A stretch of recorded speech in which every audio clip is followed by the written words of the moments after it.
Hi guys, so this is your trainer Anirudh Chiller. Okay, so we are working on a Fortinet lab that we made in EVNG, and the topic for today would be DHCP services, like how we can activate the DHCP services in EVNG lab, and we'll be using one firewall, that's FGT1 from our lab, and then we are going to use a user machine, or you can say the Windows, to get the IP from the DHCP server. And from that specific window machine, we try to reach the internet. Either we are able to reach the internet after getting the IP of from the DHCP server. Let me show you in the diagram. Okay, so if you're seeing on this specific point, right now we are manually enter the IP, and what we are going to do, we are going to create this Fortinet as the DHCP server, and this window machine as a client request the IP from this Fortinet firewall, and once it get the IP, we have to test the connectivity. Either it's able to reach through this part to the internet, or you can say something like that, ping 8888 from this window machine. Is it working or not? Okay, before going there, I hope you will be aware about what DHCP do. So DHCP server is basically provide the IP whoever required it. Like in DHCP server, what we do, let me give you a bit of brief. DHCP server, and this is a DHCP client. So what will be happening? Let's say we connect a new client in the network, and that client requires the IP. So we have two options: either to put it manually, if we have the IP, let's say any range. We know that okay, the range of the user machine should be 192.168.1.0/24, and you put any of the IP, let's say 192.168.1.23/24. You just put any IP, or you just select the option to get the IP by DHCP by default. And what would be happening? DHCP will be giving the IP to this client, and a process is following that. Normally, it's called as a process of DORA process. So in this DORA process, four messages are sent. Let me write it for you. D as in discovery, and O for offer, R for request, and A as in acknowledgement. So what would be happening? Let's say we connect a client, or a client need a IP from the DHCP server. So client will be sending the discovery message. Okay, I need a IP, and once this discovery message reaches to the server, server will be sending a offer to the specific client. And once the client get the offer from the server, client will request for the IP, then the request message is sent, R. And once server receive that, okay, request has been made by the client, then the acknowledgement has been given by the server, DHCP server to the client, and that's how it get the IP from the DHCP server. Okay, so why we use the DHCP server basically? Let me clean it up for you after that. Okay, 1 second.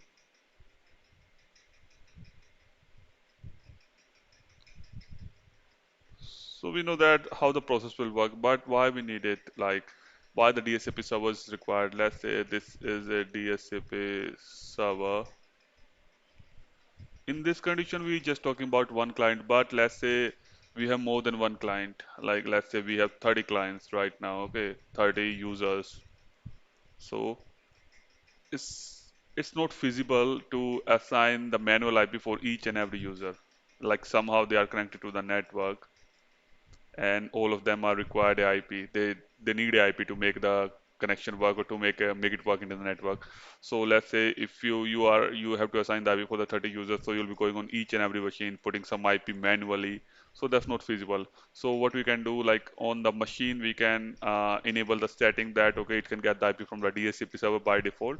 So what will be happening once this machine is connected to the network and DHCP is activated, DHCP server will directly provide the IP to the specific machine, and it might happen if you're providing the IP manually. It might happen, okay, let's say you are working on first three machines, and by default you provide the IP 192.168.1.1 1.2 and 1.3, and somebody else is working on the next systems that they don't know that, okay, either this 4 and 5 is assigned or not, and they just manually push it again 1.3 and 1.4 to next system. So that's an IP conflict. So if you're using a DHCP server and you have to struggle to make it work, like why the IP is not assigned, is assigned and still not working in the network, why the user is not able to connect. So you have to do a lot of troubleshooting. But if DHCP server is enabled, let's say, and so DHCP server will be sending the request, let's say system 1, 2, and 3 got the IP, and we connect system 4 and 5. And let's say system 4 request the IP, let the DORA process and all the stuff happen. So when the DHCP server is sending the IP to this fourth system, so he will be checking the IP conflict as well, like if there is any duplicate IP, like a gratuitous app is generated in that to cross check either there is an IP duplication or not. So that's why we have to use the DHCP server. Okay, so and for the theory part, let's go to our machine and in the lab, and we are going to create a DHCP server on our firewall. Let's go there. So this is our lab. I have it activated this platform like from this Windows server, or you can say Windows machine, user machine. This will act as our DHCP client. Fortinet 1 will be act as the DHCP server, and it has to reach to the internet somehow. Okay, let's open it. Let me close it. I think it's already open. 1 second. Let me close it first, then I'll be reopening it here. And I'll be opening the window machine as well. So meanwhile, the firewall is opening. Let's check this one.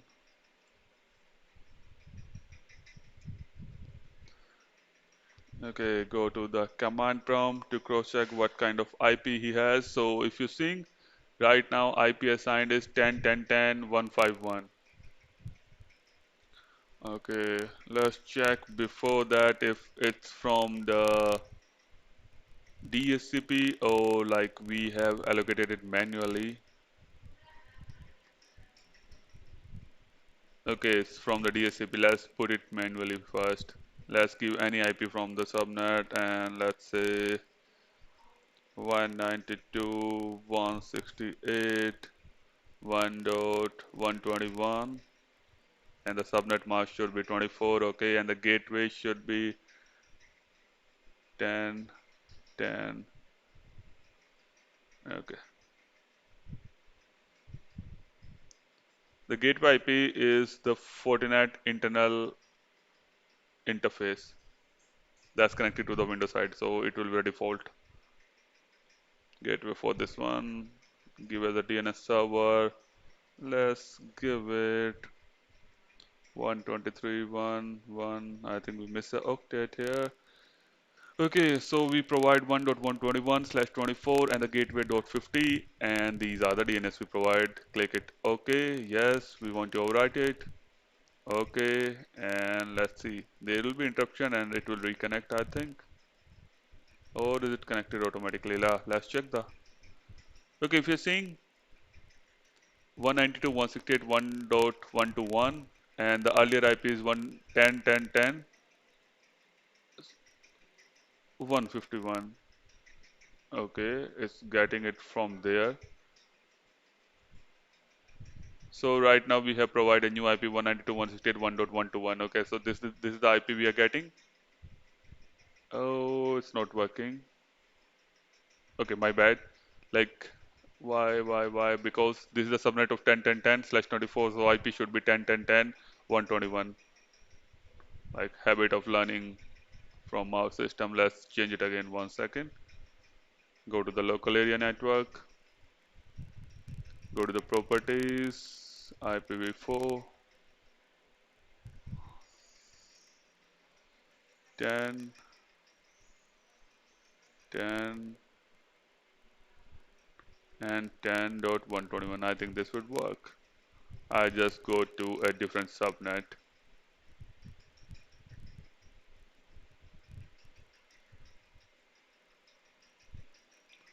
Okay, 10.10.10.121. default gateway 10, 10, 10, 50. Okay, it's connected. Let's try to reach the internet from here. Let's say 8888. Okay, it's working fine. So we're good with the internet. Okay, let's go to our firewall now to see what kind of rule are there. I think we have it open here. Yeah, it's open, yeah. But let's try the GUI here in the GUI and the username password. I think we already know about those. Okay. So let's first check the network. What kind of interface? Okay, we have four kind of routes here. One is static, three is connected. So leave that part. Let's re-click. Let's say if we have anything from the DHCP. No, we have nothing from the DHCP. If you're seeing on the right side my arrow, DHCP, there is nothing there. So leave it for now. Let's check what kind of policy we are using. Okay, so we have two policies that allowing ping. If you're seeing that, from inside port to the outside and from outside port to the inside, all the services are allowed and sorry, all the source and destination is allowed and the services ping your ICMP services and it's enabled. And action say you can say it's allowed right now. So basically, what is there? Okay, one sec. Let me clean this up and tell you what kind of policy we are using or which is already there. So on this firewall, we have policy that's saying this is the inside interface, this is the outside. So port 2 to port 3, all source, all destination, and the service ICMP. This is allowed and same from outside to inside. Like from here to here and from here to here. All the services are allowed. That's the first thing. And let's check. We should have one static route that we provide to us the internet. Let's go there, go to the static. Okay, we have a default static that's going for 123.111 as a default gateway and it's from the outside port and that's been enabled. So where exactly it is put? So from this firewall FGT1 we have given a static default and the static default exit interface is this like from it will be going by port 3 of FGT1 and the default gateway is this specific IP of R6. So if something is coming it should be sent directly to this specific interface or specific IP of R6. So that's we have configured. I think that's enough for the configuration to make it work and now we'll be going on the firewall to create our DHCP server. Okay, and on which point we have to create the DHCP server? One more thing.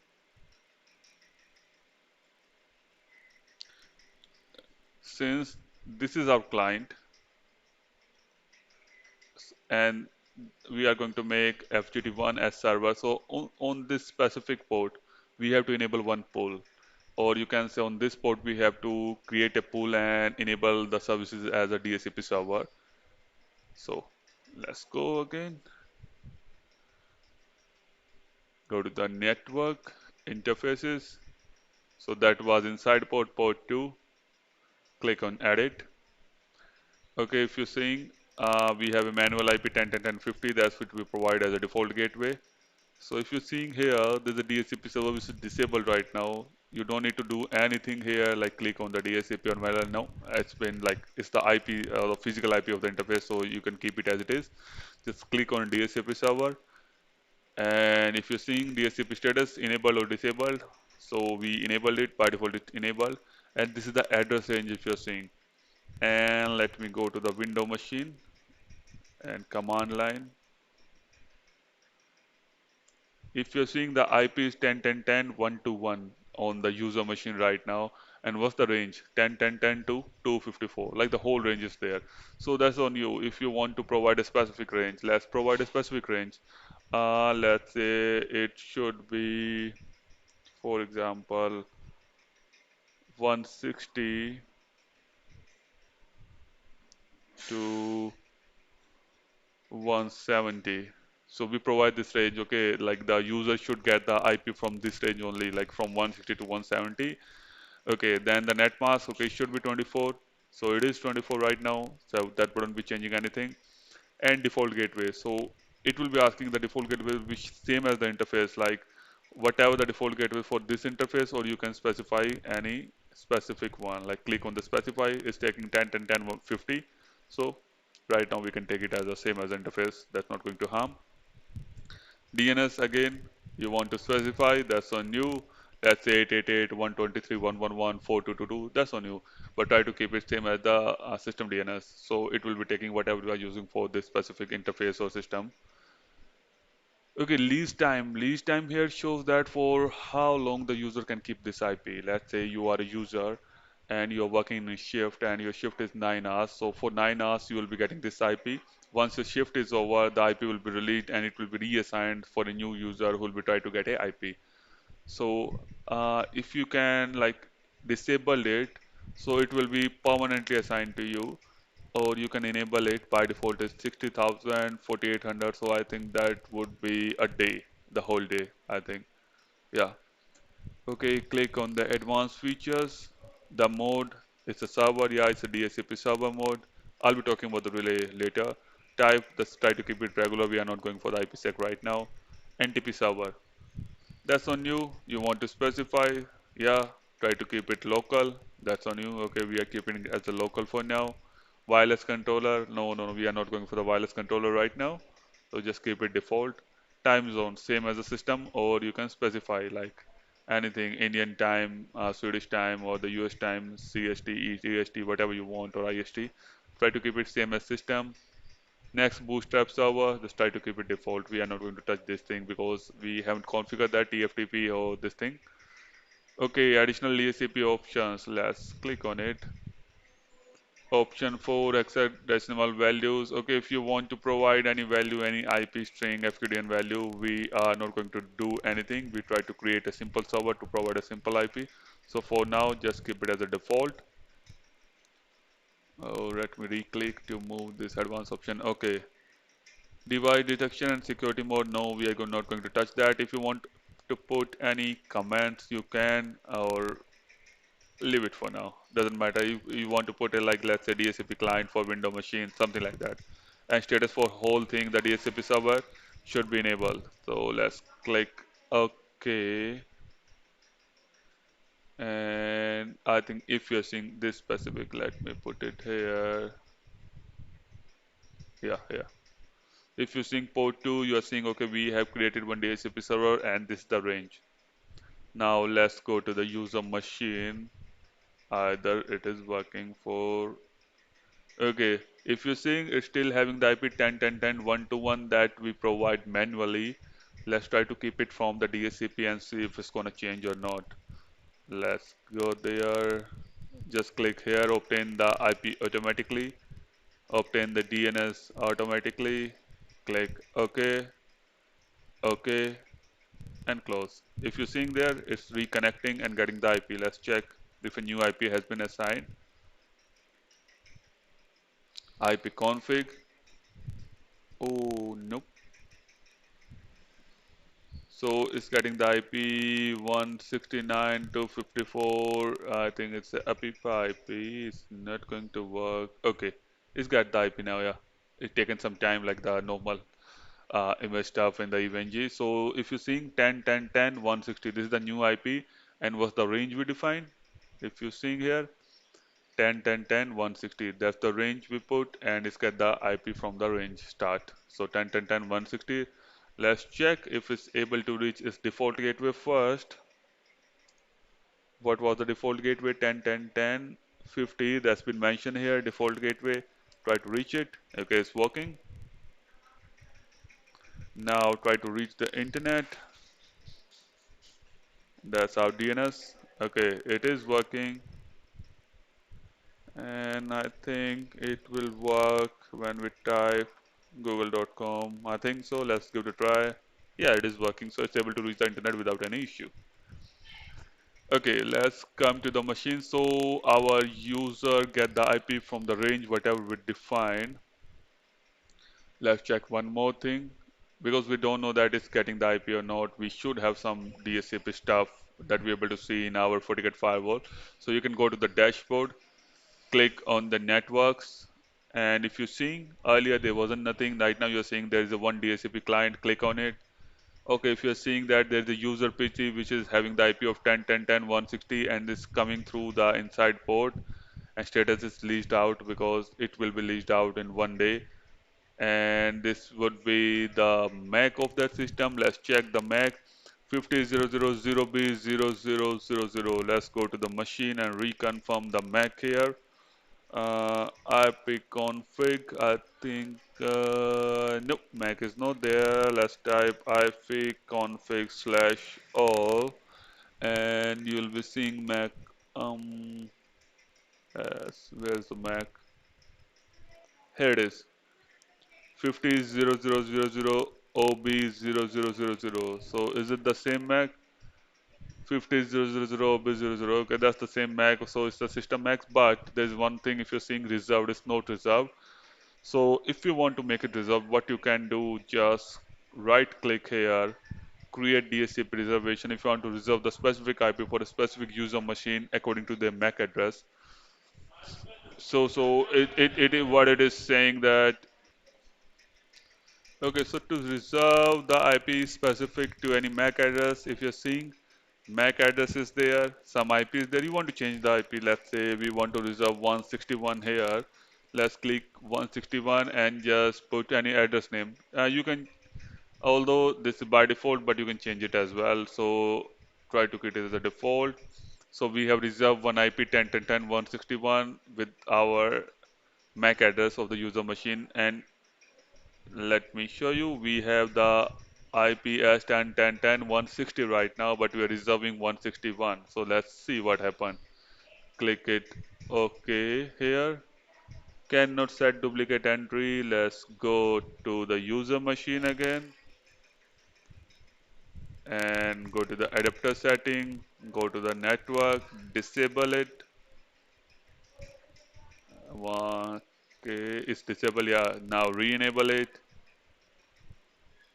It's enabled. Now go to the command prompt. Earlier you're seeing 10.10.10.160. Now see what kind of IP it has. Okay, it's 10.10.10.161. And recheck if you're able to reach. Okay, if it's pinging or not. Okay, I think I put one more dot. 1 second. Give me a second. Give me a second to try. Okay, so let me remove that dot and try. Okay, it's working fine. So we're able to reach our DNS server. It's working fine. Let's try to check if it's able to reach the internet. Okay, it's working. Okay, and let's go to the machine here. It's not reserved. Let's refresh it for now. It's right now reserved. So it's working fine. IP reserved. User able to reach to the internet with that IP, and the new IP it got as 161. Yeah, that's the new IP. So that's how we can create a DHCP server, create a pool on the FortiGate, and through that pool, whatever pool you want to mention, the user can get the IP. And if you want to reserve IP for a specific user with their MAC address, you can bind it as well. Okay, so we have one more functionality that we need to discuss here, although I cannot perform through the lab because it's not allowing that right now in the lab. But what was that? So for now, what we have done that here what we have done, this is our client here, but let's say if we have this Linux machine as DHCP server, so at the time what will be happening, what will be happening at the time, this Fortinet firewall will be working as a relay. So what's the meaning of relay? Means once this user request for a IP, or you can say window machine request for a IP, so for that request will be going to our relay agent, or you can say relay to the Fortinet firewall, and Fortinet firewall will be sending that further here. and the Linux machine will be sending that request back to, like, the DORA process will be happening, but it will be happening through the relay. It's an indirect kind of link. So let's say this is a server, it is here, and then you have FGT here, and then you have any switch. Through that switch, you have many users, and when user one, two, three, they try to reach get the IP to make a discovery. Discovery will be happening, and for that they'll be sending the request to this FGT1, and FGT1 here is working as a relay. So FGT1 know where is the server exactly. So FGT1 will be forwarding that specific request to the DHCP server, and DHCP server will be sending the offer, or you can say DORA process that will be happening through the FGT, and FGT will be helping to make it work. So to make it as a relay, how we can achieve that? Just go there. It's a very pretty simple process. In the same manner, let's go to the network. Inside interface, if you remember, we create the DHCP server. There's this additional options as well. Mm, 1 second. DHCP is enabled. Let's go to the advanced option. If you're seeing it, just click on relay. Once you click on relay, it will ask for it. Do you have the DHCP server IP? Let's say in our diagram, this is the Linux machine that we make as a DHCP server, or let's say this is the IP of DHCP, so 123.1.1.72/24. So here, what we'll be providing, because it's a subnet here, the subnet, if you're saying 123.1.1.1/24, we just pick any random IP that we have to provide for the Linux server or the DHCP server right now. So what it has to do, 123.1.1.72/24. Okay, no, okay, 24 not required. Okay, once we do provide here, and when we click OK, and in the same manner, that's how we create the DHCP server here. We have to go on our Linux machine to create the DHCP server. So it will work in that manner. Like, let's say we created the DHCP server here, and to make it a relay, just click on relay, enter the DHCP server IP here. And on the window machine, you don't need to do anything. If you're not getting the IP, just disable, enable the Ethernet port, and it will get the IP from the DHCP server. Right now, we cannot perform it because the machine is not allowing that, like this Linux machine in our image. So that's how you can achieve that, the DHCP services using FortiGate firewall, or indirect using the relay as well. So that is all for the day. I hope you learned something new today.